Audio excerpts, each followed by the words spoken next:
Tumour शब्द जब भी आता है इस कॉन्टेक्स्ट में, ट्यूमर का मतलब होता है कि शरीर का कोई भी अंश, कोई भी सेल जो अपनी नॉर्मल रफ्तार से ज़्यादा तेज़ी से ग्रो करने लग जाए, तो वो एक गांठ के फॉर्म में निकल के आता है। अब कोई भी गांठ अगर ब्रेन के हिस्से को या उसके अंदर होती है तो उसको हम ब्रेन ट्यूमर बोलते हैं। ब्रेन ट्यूमर एक बहुत ही इम्पॉर्टेंट और इशू है, क्योंकि दिमाग हमारा शरीर को पूरा कंट्रोल करता है, और ये ट्यूमर अगर दिमाग के किसी भी हिस्से में आते हैं तो जो भी हिस्सा दिमाग का वहाँ से कंट्रोल हो रहा है उस पर फ़र्क आता है। ब्रेन ट्यूमर्स अमूमन हिंदुस्तान में देखा गया है कि इनका जो इंसिडेंस है वो अंदाज़न 5 से 10 लोगों का है पर 1 लाख पॉपुलेशन। ब्रेन के अंदर कई प्रकार की सेल्स होते हैं। एक प्रोटेक्शन के लिए भी होते हैं, उसके अंदर करंट भी दौड़ती है, नर्व्स भी होती हैं, ब्लड वेसल्स जो खून की नलियां होती हैं वो भी होती हैं। तो जहाँ से ये ट्यूमर निकलता है वो उसको वैसा नाम दे दिया जाता है। जो मोस्ट कॉमन ट्यूमर देखे गए हैं वो जो ब्रेन के जो सेल्स हैं जिनको हम एस्ट्रोसाइट्स बोलते हैं, तो उनसे निकलते हैं, तो इसलिए इन ट्यूमर का नाम होता है एस्ट्रोसाइटोमा। कुछ ट्यूमर ऐसे होते हैं जो ब्रेन जो एक झिल्ली, जो मेम्ब्रेन्स जो ब्रेन को कवर करती हैं, उनसे निकलते हैं, जिनमें एक काफ़ी कॉमन टाइप होता है जिसको बोलते हैं मेनिनजियोमा। इसी तरह जो नसों से निकलते हैं उनको नर्व ट्यूमर्स बोलते हैं या शोनोमास बोलते हैं।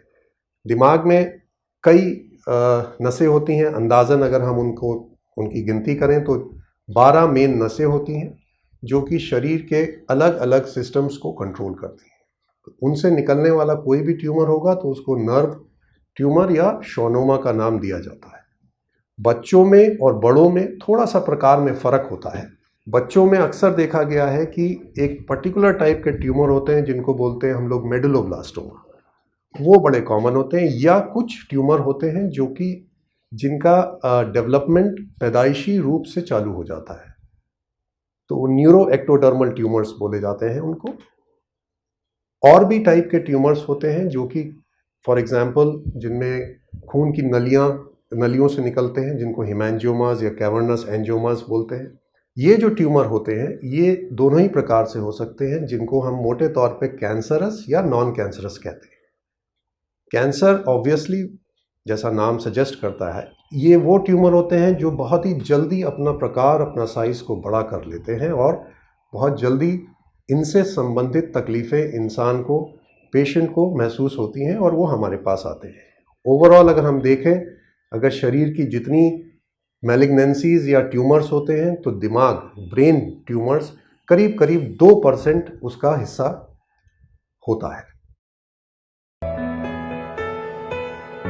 ब्रेन का हमारा हर हिस्सा शरीर के किसी न किसी पार्ट को कंट्रोल कर रहा होता है। पूरा शरीर हमारे ब्रेन में एक तरह से एक पिक्चर, एक मैप की तरह रिप्रेजेंटेड है। जिस हिस्से पे हमारा ट्यूमर ग्रोथ हुआ, उस हिस्से से जो शरीर का अंग कंट्रोल हो रहा है उससे संबंधित दिक्कतें देखी गई हैं। कुछ ट्यूमर्स जो होते हैं वो ग्लैंड्स मतलब होते हैं वो चीज़ें जहाँ से हार्मोन्स या और प्रकार के सिक्रीशन निकलते हैं। तो कुछ ट्यूमर जो कि हार्मोन्स को कंट्रोल करते हैं, तो उनसे संबंधित हार्मोन या तो ज़्यादा निकलने लगता है कभी कभी या कम हो जाता है, तो उनकी कमियों से संबंधित सिम्टम्स आने लगते हैं। अमूमन देखा गया है कि हमारा जो दिमाग है बहुत ही सॉफ्ट स्ट्रक्चर है। ये इसको प्रोटेक्शन के लिए, जैसा मैंने बताया, एक मेम्ब्रेन्स होती हैं 2-3 टाइप की, और बाहर एक बहुत ही स्ट्रॉन्ग हड्डी का एक पूरा बॉक्स होता है जिसको स्कल या क्रेनियम बोलते हैं। तो जाहिर सी बात है, जब भी एक नॉर्मल से हट के कोई भी चीज़, कोई भी ट्यूमर अगर हमारे दिमाग में ग्रो कर रहा है तो वो जो नॉर्मल हिस्से हैं उन पे प्रेशर डालता है। जब वो प्रेशर डालेगा तो कुछ स्पेसिफिक टाइप की सिम्टम्स या तकलीफ़ें देखने को मिलती हैं, जिसमें मोस्ट कॉमन होता है सर का दर्द। लेकिन इसका मतलब ये नहीं होता कि हर सर का दर्द का कारण ब्रेन ट्यूमर है। हर सर के दर्द में हम लोग सीटी स्कैन या एमआरआई भी नहीं कराते हैं, ना कराना चाहिए। लेकिन सर का दर्द अगर किसी विशेष कारण से बढ़ता जा रहा है या कभी अचानक से तेज़ होकर उल्टी के फॉर्म में रिप्रेजेंट करता है, उस दर्द के साथ इंसान को मिर्गी के दौरे, जिनको झटका कॉमन लैंग्वेज में बोलते हैं, या बेहोशी आ जाए, उस दर्द के साथ या झटके के साथ किसी एक तरफ किसी अंग में कमज़ोरी या फालिज आना।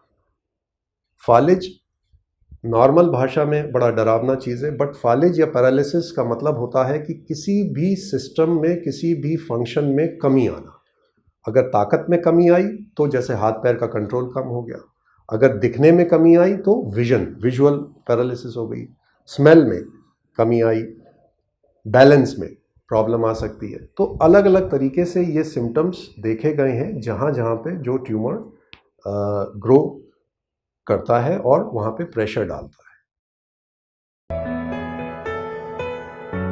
मेजॉरिटी केस में कोई विशेष या कोई ऑब्वियस कारण नहीं मिला है आज तक, और यही एक बहुत ही इम्पॉर्टेंट शोध का विषय है पूरे दुनिया में जिस पे काम किया जा रहा है। फिर भी कुछ केसेस में देखा गया है कि कुछ चीज़ों का एसोसिएशन ब्रेन ट्यूमर से है, जैसे कि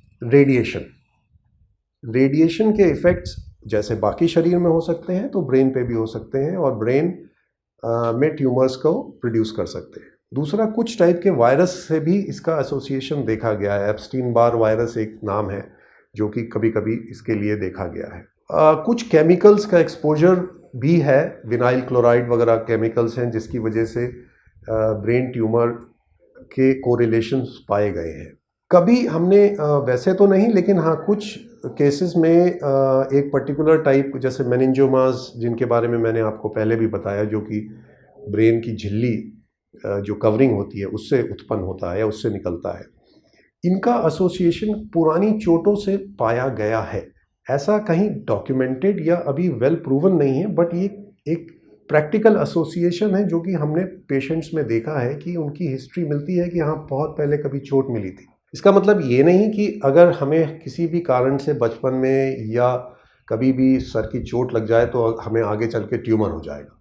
ऐसा कोई डेफिनेट कोरिलेशन नहीं है, ऐसी कोई कंपल्शन नहीं है। ऐसा देखा गया है कुछ केसेस में, इसलिए ये हमारे को नोटिस में आया है। और वैसे मेजॉरिटी केसेस में ये कोई ऐसा विशेष ऑब्वियस कारण नहीं मिला है। दूसरे टाइप के जो ट्यूमर होते हैं जो शरीर में होते कहीं और हैं लेकिन फैल के ब्रेन में आ जाते हैं, तो वो प्राइमरी ब्रेन ट्यूमर्स नहीं होते, उनको हम बोलते हैं सेकेंडरी ब्रेन ट्यूमर्स।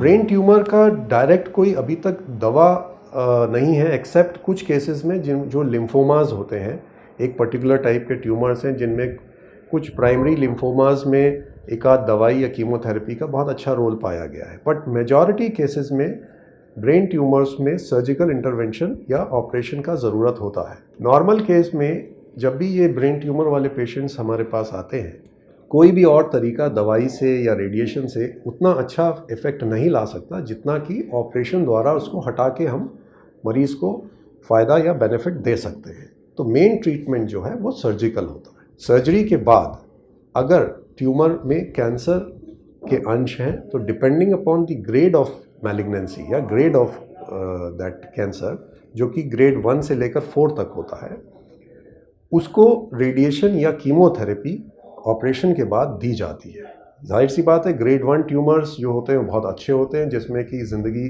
बहुत ही नॉर्मल की तरह इंसान जीता है, कोई रेडिएशन की ज़रूरत नहीं होती। ग्रेड 2, 3, 4 ये जैसे जैसे ग्रेड बढ़ता जाता है लाइफ एक्सपेक्टेंसी कम होती जाती है, कॉम्प्लिकेशंस या दोबारा ग्रोथ बढ़ने का या दोबारा ट्यूमर आने का चांस बढ़ जाता है, और उसको फिर दोबारा इसी तरीके से इवैल्यूएट करके ऑपरेशन या कीमोथेरेपी के लिए ट्रीट किया जाता है। जो ब्रेन ट्यूमर्स हैं, जैसा मैंने बताया, इनका मेन ट्रीटमेंट सर्जिकल होता है। सर्जरी चाहे किसी भी हिस्से की हो बॉडी की, एक फियर, एक घबराहट होती है।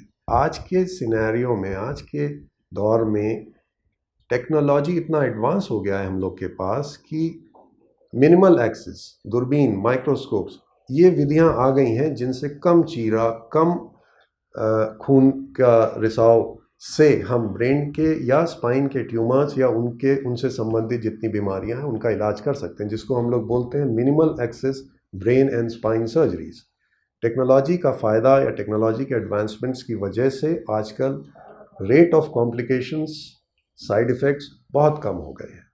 तो मैं ये बताना चाहूँगा कि अगर कभी भी इस तरह से संबंधित आपको ये अपने को या किसी अपने जानकार को इस तरह से कोई प्रॉब्लम होता है तो बिल्कुल भी परेशान होने की ज़रूरत नहीं है, घबराने की ज़रूरत नहीं है। इसका इलाज संभव है और बहुत एडवांस तरीके से संभव है। और करंट टेक्नोलॉजी और एनेस्थीसिया बैकअप्स, आईसीयू केयर्स की वजह से रेट ऑफ कॉम्प्लिकेशंस बहुत कम हो गए। कोई फिक्स्ड नहीं होता, डिपेंडिंग अपॉन द लोकेशन। कुछ ट्यूमर्स ऐसे होते हैं जो कि बहुत सुपरफिशियली प्लेस्ड होते हैं। तो अमूमन हमने देखा है कि टोटल अगर हम देखें तो 75,000 1 लाख से लेकर और 2-2.5 लाख 3 लाख तक खर्चे आ जाते हैं इसमें। अगर किसी भी कारण से पेशेंट का ऑपरेशन के बाद कंडीशन लो होता है, आईसीयू या वेंटिलेटर्स की ज़रूरत पड़ती है, तो सब्सिक्वेंटली थोड़े एक्सपेंसेस बढ़ सकते हैं। जैसा मैंने बताया, ब्रेन ट्यूमर का कोई डेफिनेट कॉज अभी तक नहीं मिला है। मेजॉरिटी केसेस में ये कैसे हो जाते हैं, क्या इनका ईटियोलॉजी या क्या कॉज है, इस पे अभी भी रिसर्च चल रही है। फिर भी कुछ चीज़ें हमें ज़रूरी हैं अपने लाइफस्टाइल से संबंधित, जो कि देखा गया है कि अगर उनको फॉलो करें तो हम कहीं ना कहीं किसी न किसी वे में डायरेक्टली या इनडायरेक्टली ब्रेन ट्यूमर्स की ग्रोथ को उसको रोकथाम किया जा सकता है। जैसे मैंने बताया, रेडिएशन एक बहुत इंपॉर्टेंट फैक्टर था। तो जो हेल्थ केयर वर्कर्स जिनको रेडिएशन का एक्सपोजर है, या इवन ऑक्यूपेशनल कुछ लोग हैं जो कि ऐसे सेक्टर्स में वर्क कर रहे हैं जहाँ पे रेडिएशन एक्सपोजर्स की हो सकता है, तो उनको उनके टाइमली मेजरमेंट्स, उनका टाइमली कितना एक्सपोजर हुआ है, उनके टाइमली उनको एक इंटरवल्स देना, ये चीज़ें इंपॉर्टेंट है। सिमिलरली वायरस इन्फेक्शंस है, न्यूट्रिशनल फैक्टर्स है, एनवायरमेंटल फैक्टर्स है। अगर हम अपनी लाइफस्टाइल, अपने वर्किंग को एक बहुत ही बैलेंस्ड तरीके से फॉलो करते हैं तो डायरेक्टली या इनडायरेक्टली हमारा बॉडी का इम्यून सिस्टम बहुत स्ट्रांग हो जाता है। हमें शायद पता भी नहीं चलता है, लेकिन एक स्ट्रांग इम्यून सिस्टम में कोई भी सेल एक एबनॉर्मल ग्रोथ फेज में आता ही नहीं है। अगर हम फिजिकली अपने आप को बहुत बैलेंस्ड और स्ट्रांग रखेंगे तो जाहिर सी बात है हमारी सोच, हमारी थिंकिंग वो भी बहुत ही अच्छी और बैलेंस्ड रहेगी। ये जो करंट एक पैंडेमिक चल रहा है जो कोरोना वायरस की वजह से, इसने पूरे हेल्थ सिस्टम को, मेडिकल फील्ड को, बीमारियों को, अपनी ओवरऑल हेल्थ को बहुत डिफरेंट तरीके से अफेक्ट किया है। नर्व्स या ब्रेन या स्पाइन भी इनसे बचा नहीं है। एक तो बहुत ही major factor stress related factor है, एक मेंटल ट्रॉमा है, एक घबराहट है, एक डिप्रेशन है जो कि हमारे अंदर आ गया है। क्या होगा, कब रिज़ल्ट आएगा, कब इसका क्या ट्रीटमेंट होगा, इतने लोगों में पॉजिटिव होना, जाहिर सी बात है ये एक बहुत ही चिंता की विषय है। और इससे मैं यही रिक्वेस्ट करूँगा सभी लोग इंडिविजुअल बेसिस पे सब अपना सावधानी रखें। बीमारी पहले भी बहुत सारी आई हैं। इनफैक्ट कहीं मैं पढ़ भी रहा था कि एक हर 100 साल पे कुछ ना कुछ इस तरह की महामारियाँ देखी गई हैं, लेकिन सूनर और लेटर उन सब के इलाज आए हैं। हमने मेडिकली उन चीज़ों पे विक्ट्री हुई है, ट्रीटमेंट्स भी आए हैं, तो ये भी चीज़ें टाइड ओवर हो जाएंगी। तो मेरा आप लोग से सबसे निवेदन रहेगा कि अपना एक स्ट्रेस लेवल, अपना सोच हमेशा पॉजिटिव रखें। ऐसी चीज़ों से एटलीस्ट हम सेकेंडरी जो प्रॉब्लम्स, एंग्जाइटीज़, स्ट्रेस, ये ब्रेन जैसे आपके ब्लड प्रेशर पे इफ़ेक्ट डालती हैं, तो सिमिलरली वही चीज़ ब्रेन के प्रेशर्स पे भी इफ़ेक्ट डालता है। हमारी सोचने की, समझने की शक्तियाँ अफेक्ट हो जाती हैं, हमें हमेशा सुस्ती या डिप्रेशन का फीलिंग आता है। तो इन सब चीज़ों से बचें, बट हाँ, एटलीस्ट कॉम्प्लिकेशंस होने से बच जाएंगे और हम सेफली इन चीज़ों को टाइड ओवर कर जाएंगे।